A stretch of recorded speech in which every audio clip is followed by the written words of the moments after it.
lapisan lipid luar yang melindungi materi genetiknya dan dapat dianjurkan oleh sabun atau disinfektan. Yang ketiga ada spike glycoprotein, protein permukaan yang menempel pada reseptor AC2 sel manusia untuk memulai infeksi. Keempat ada membran protein. Membran protein adalah protein struktural yang menjaga bentuk virus dan membantu proses perakitan partikel virus baru. Next dong.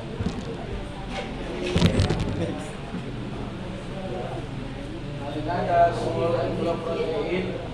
Small envelope protein adalah protein struktural kecil yang berperan dalam perakitan, pelepasan dan stabilitas partikel virus. Selanjutnya ada glycoprotein protein. Dia adalah protein yang membungkus dan melindungi RNA virus serta membantu replikasi dan perakitan virus. Dan ada RNA adalah materi genetik berbentuk tunggal positif yang menyimpan instruksi untuk membuat protein virus. Kemudian ini ada replikasi. Jenis replikasi SARS-CoV-2 atau bisa dikenal sebagai COVID-19. Yang pertama termasuk virus RNA tunggal positif. Yang kedua replikasi di sitoplasma sel inang.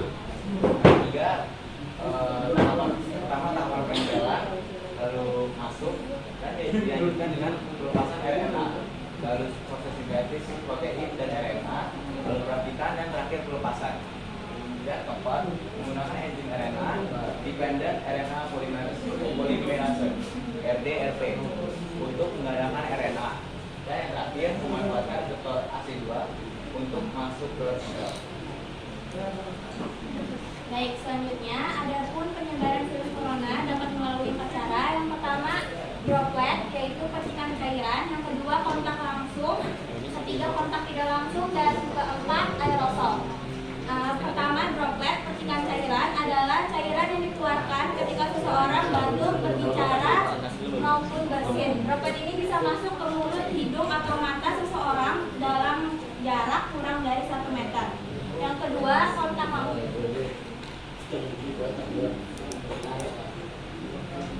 Yang kedua, kontak langsung, yaitu seperti bersentuh dengan orang yang terinfeksi, terus memegang wajah atau cuci tangan. Yang ketiga, ada kontak tidak langsung, yaitu menyentuh permukaan benda yang terkontaminasi droplet, kemudian menyentuh mulut, hidung, atau mata. Yang keempat, aerosol, partikel virus berukuran sangat kecil yang bisa melayang di udara, di ruang tertutup dan ruangan ventilasi, lalu tervirus.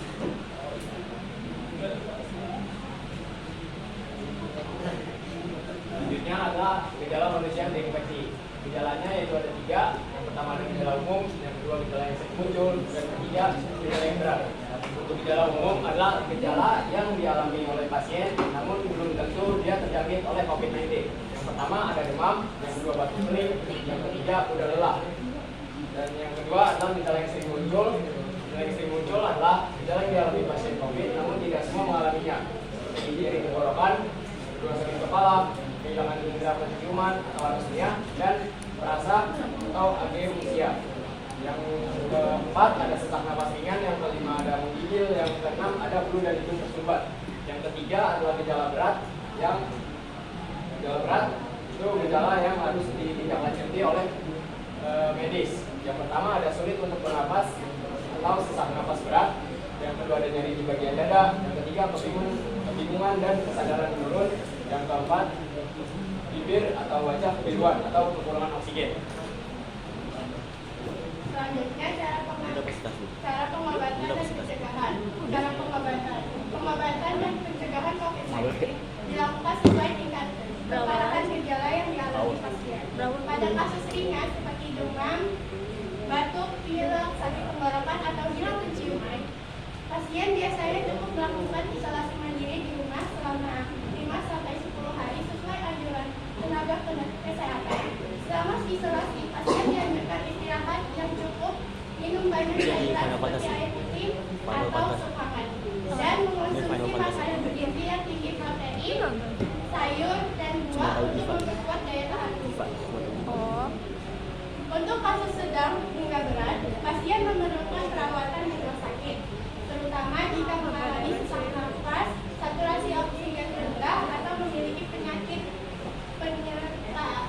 diabetes, hipertensi, atau gangguan jantung. Penanganan di rumah sakit dapat meliputi pemberian oksigen tambahan melalui selang atau masker oksigen, obat antivirus seperti remdesivir atau molnupiravir sesuai indikasi dokter, serta obat antiinflamasi atau kortikosteroid seperti dexamethasone untuk mengurangi peradangan pada paru-paru. Pasien juga mungkin memerlukan terapi cairan intravena, pemantauan dekat tanda vital, dan perawatan di ruang ICU jika dalam kondisi kritis, termasuk penggunaan ventilator atau alat bantu napas pada Untuk cara pencegahannya, masyarakat dianjurkan selalu menggunakan masker, terutama di tempat umum, mencuci tangan dengan sabun atau hand sanitizer, menjaga jarak fisik minimal 1-2 meter, menghindari kerumunan, serta memastikan sirkulasi udara yang baik di dalam ruangan. Vaksinasi COVID-19 juga sangat dianjurkan untuk mengurangi resiko sakit berat, disertai pola hidup sehat seperti olahraga teratur, hidup cukup, dan menjaga asupan makanan bergizi. Dengan kombinasi pengobatan, perawatan, dan pencegahan yang tepat, resiko komplikasi dan penyebaran COVID-19 dapat diminimalkan. Terakhir, fun fact, pertama COVID-19 bisa terdeteksi. Fun fact, 1. COVID-19 bisa terdeteksi lewat bau anjing pelacak yang terlatih mampu mendeteksi infeksi COVID-19 dari keringat atau napas manusia dengan akurasi hingga 94%, bahkan pada orang tanpa gejala.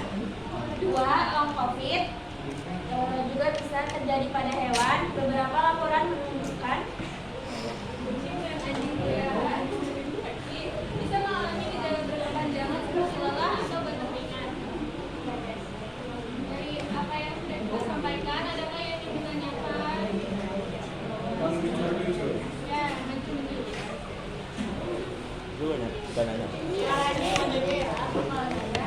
Ini 3 dulu. Kamu lihat asli. Iya, aku mau ngecek. 3 dulu, 3. Dua sesi kan? Sesi 1, 3 deh. Siapa yang mau maju sesi 1? Mungkin agak susah. Ya, Indah. Oke. Ya, sesi 1 ah. Satu Indah. Indah sih kan asli. Satu lagi siapa? Sesi. Oh,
ada pandemi, tapi sampai sekarang masih ada kasus virus COVID. Nah, Sekarang tuh jadi kayak biasa aja gitu. Karena setiap orang, karena yang udah divaksin itu kekebalan tubuhnya bakal meningkat, tapi nggak bakal parah. Apakah masih bisa terjadi kematian? Bisa. Kalau Pak. Lanjut dari jawab.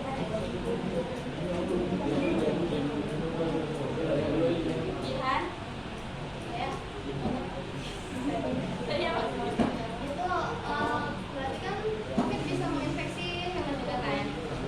Nah, itu lebih parah pada manusia apa pada hewan, sama apakah kalau misalnya hewan itu juga divaksinasi dan apakah vaksinasinya itu bertahap kayak manusia? Manusia kan bisa imunisasi pertama belum sudah gitu kan? Apakah hewan juga? COVID-19 untuk hewan kayaknya nggak akan sampai separah manusia, karena manusia itu kan sampai beberapa dampaknya jadi bikin sesak nafas dan lain-lain. Nah, karena malah nyerang paru-paru, tapi kayaknya kalau hewan cuma sekedar flu aja.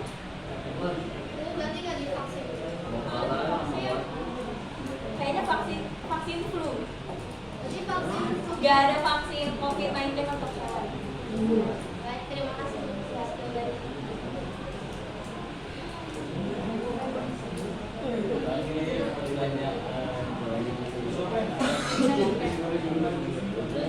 Lanjut ke sini ya.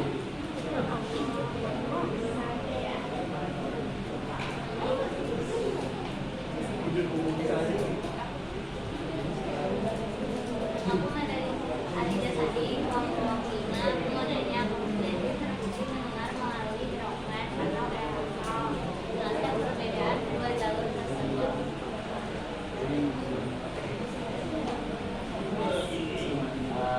Melalui apa virus COVID-19 masuk ke tubuh manusia dan bagaimana cara virus itu masuk?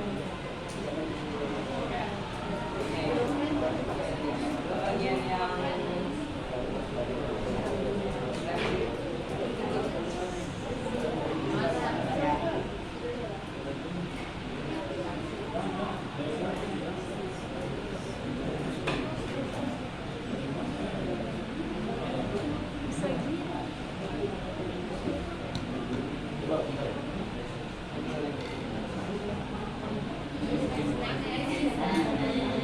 tumben yang nanya. Tumben yang nanya. Yang tadi kan tiga dulu. Nah ini kan COVID itu punya banyak jenisnya, dari yang ada omikron, ada yang itu macam-macam. Itu sama nggak sih strukturnya? Sama kan dia punya tingkatnya yang berbeda. Itu kadang yang tingkat paling tinggi kok. Pokoknya yang COVID yang paling baru itu yang paling berbahaya, katanya bisa lebih menyeramkan atau mematikan. Itu dia sebenarnya sama nggak sih? Atau apa ada yang berbeda gitu? Oke, jawab pertanyaan Manda dulu. Berarti mendengar melalui droplet atau aerosol. Jelaskan perbedaan kedua jalur. Bedanya droplet itu melewati percikan cairan. Kayak misalnya kita berbicara sama pasien yang terpapar virus COVID-19, terus pas lagi pembicaraan pasiennya itu bersin, batuk, atau ludahnya cairannya muncrat gitu kena ke kita gitu. Biasanya dalam jarak kurang dari 1 meter. Terus kalau aerosol itu udara, karena virusnya terlalu kecil, jadi dia itu menyebar lewat udara. Nah, jadi kita bisa aja menghirup udara yang ada COVID-nya, makanya kenapa kita harus pakai masker. Untuk pasti, jawabannya udah ada 4 langsung. Melalui apa? Yang pertama melalui droplet, percikan cairan, 2 kontak langsung, 3 kontak tidak langsung, 4 aerosol. Bisa dibaca.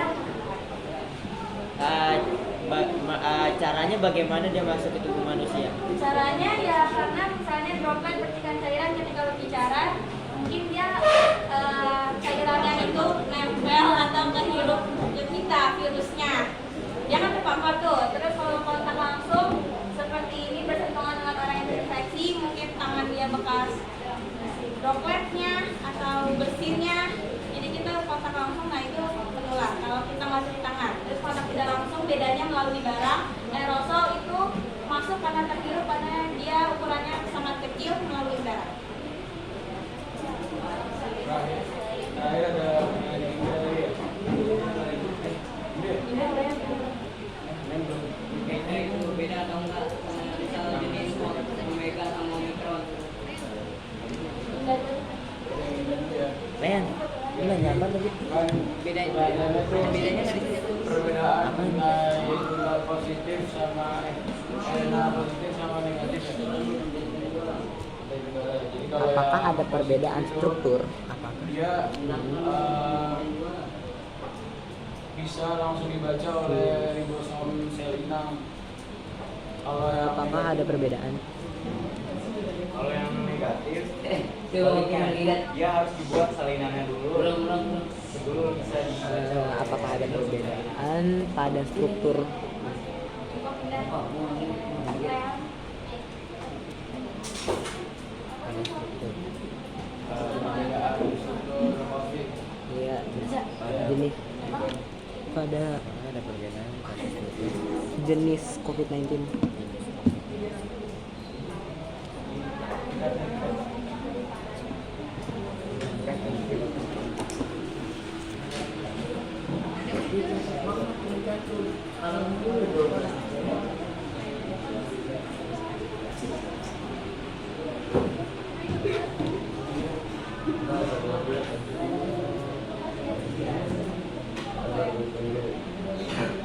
Koreksi kalau salah, tapi sepertinya berbeda karena gejalanya aja beda. Kenapa dia digolongkan menjadi kayak Omicron dan lain-lain itu karena gejalanya setiap golongan tuh beda. Jadi strukturnya juga beda. Oke, terima kasih. Oke. Ya. Oke. Ya, Cukup ya? cukup. Ya, dari Kawan Lani, wassalamualaikum warahmatullahi wabarakatuh. Andrea, itu kan kelompok 6. Terus jadinya tadi yang kelompok 2 kan. Itu nggak terakhir kelompok 6. Astaga, lupa lah.